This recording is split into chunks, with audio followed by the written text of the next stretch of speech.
We've been sold a lie. Hustle equals success. The truth? Hustle is still important, but it's more of a season than a lifestyle. That's according to the new book of The Long Haul Leader, my friend Chris Ducker. And this thought process explains why so many brilliant people are burning out, even doing work they love.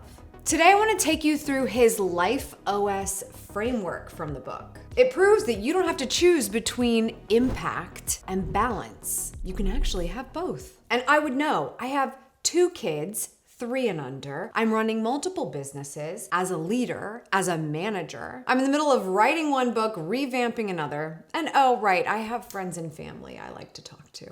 Fair to say that balance is something we're always thinking about, but having a harder time to strike. Chris's Life OS framework has helped me a lot with this. I'm gonna show you how it works. Okay, so let's talk about what these key pillars are in the system. The first is definitely one of the most important, and that's gonna be personal mastery. If you can't master yourself, everything else falls apart. Ultimately, a lot of the tests that we go through in life, in work, in business, in relationship dynamics comes down to mastering oneself. So that's what this is dedicated to. Being committed to becoming the best version of you from a health, mindset, and skills standpoint. Now, we can't be all serious all the time. We have to be able to feel a little bit in flow from a fun standpoint. And everyone's version of fun is going to be different. So for this, you might start thinking about, what does it mean for me to have hobbies? There's fun, there's creativity. It's a little bit of play outside of work. It's the thing you look forward to outside of work that helps you recognize when you have fully checked out from one to the other. For a lot of us entrepreneurs, that can be very challenging, the checking out process. Even when I pick my kids up at a certain time and I'm focused on just them, I am the owner of my business. I am never completely off. So having things in your life that excite you and allow you to get fully focused on them and not distracted by anything else that could be going on, like a rogue email or a Slack message, it helps you to remember what's important to you and what actually gets you going in life. I always used to get so bogged down by the question of what are your hobbies, because I felt like it was like, what do you mean? I love my work and my work is everything to me. Okay.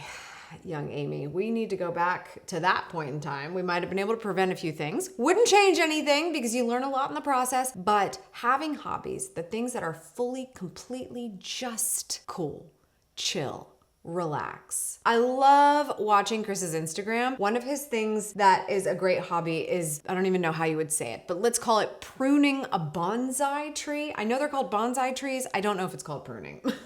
I think it is. He just gets so much fulfillment out of just tending to these living things that have absolutely nothing to do with his thriving career. Where do you catch a moment like that? This is great for recharging the brain and just remembering what a little bit of joy feels like. And it could absolutely change the game for your creativity level and what you want to think about on a regular basis. Your hobbies are not wasted time when they are proof that you're investing in a richer life. Now, outside of your own personal mastery and hobbies, we've got other people. So now we need to talk about love and relationships. Lengthy word, that one. This is about the time with your family and friends, the dynamics that are outside of your usual business energy. Your relationships are an idea of what energy you want to be around. They really are that foundation when it comes to freedom and well-being. When you look around and you look at your relationships, does it feel like that? If it doesn't, then maybe that's an area that you can improve upon. Or maybe it does and you're not getting as much energetically from those people because you are not focusing on them enough. Sometimes if we want to get more out of the relationships that we have to give more. And that's why this is a very large part of the diagram. This world is not just about you. If it were, man, all our routines and processes would probably fire on all cylinders. Oh, that's right. We're not perfect. No, they won't. The dynamics that we have with other people and how it works and how it flows and how you collaborate and how you get better and how you improve upon each other and how you have to be aware of other people's thoughts and tendencies and who's more empathetic and who's more of a doer, tapping into where everybody's best skills are, knowing where that is. That takes a lot of skill. That takes a lot of care. You have to give to people to get that. Your relationships are not meant to distract you from success. They're actually meant to help you learn how to sustain it. And then finally, I'm not a great diagram drawer. I'm not sure we got all the way there, but I know this is the final circle. This represents your impactful work. Impactful impactful work, not just work. If you're not feeling very impactful in your work, 2 questions. First of all, who's in charge of that? That would be you. Not just where you choose to spend your time, but how you choose to give yourself to your work. You could have the most mundane, low-paying, unappreciated job out there. You define what that is. Come up with an idea in your brain. If you're saying it's your job right now, then fine, I believe you. If that's the case, how could you give your best self to it so that it is not all is lost? There's something from this moment that can teach you for what's next, that can make you a better leader, that can make you better for the next job, that can make you better as an entrepreneur, that can make you better on something you would actually feel you have an impact on. There's a lot of times in my work, and I impact a lot of people, where it doesn't feel very impactful. I get very much in my head. I feel alone. I'm all alone in this basement. I'm like, is anybody even listening? I don't know. Sometimes it doesn't always feel impactful. And I designed this building to be the most impactful. How I choose to give myself every day to the work, that's what matters. When you've figured out your pocket here with impactful work, you're more likely to understand what it takes to be the CEO of your life in how you create freedom. Everybody's idea of freedom is different. Some people think of finances when they think of freedom. Some people think of time when they think of freedom. Some people think of location when they think of freedom. There could be so much to this story for you, and that's why you need to have total clarity on it for yourself so you know where you're headed. So now that we have sort of the main pillars, and my diagram looks horrible. Chris is going to be like, Amy, your diagram looks horrible. My friend Chris, he knows a good diagram when he sees one. But you get it, right? It's just not quite even. Maybe this is indicative of my bias. I'm not really sure. You will remember we've already talked about freedom once before. And that's because it's in this nice little pocket here between love and relationships and impactful work. Because it's your connections that make impact possible. So in order for you to get that freedom, you need a healthy balance between these 2 areas. And freedom's going to help you get to a really great working life OS, something sustainable and fulfilling. To get that freedom, whatever your work is, we're going to need some cash flow. The cash flow is going to make all the things work. It's going to make your team work. It's going to make you be able to get the business going and take a day off here and there. It's going to make sure you can make executive decisions, decide if there's a certain expense that's great for how you're going to grow. Are we bringing new team members on? What do you need for all that? You need clients, plain and simple. It doesn't matter if you're low ticket or high ticket. You need clients. I like to call them clients. They might be somebody just buying a widget on the internet. They are your client. Are you taking care of them? When you think about how you have to take care of people, and the more you take care of people, the more they take care of you. That's what impactful work is about. So it doesn't matter what you sell in your work, whether you show up to a job or you have a business. You have a business if you're following me, and especially if you're going to enjoy this book, you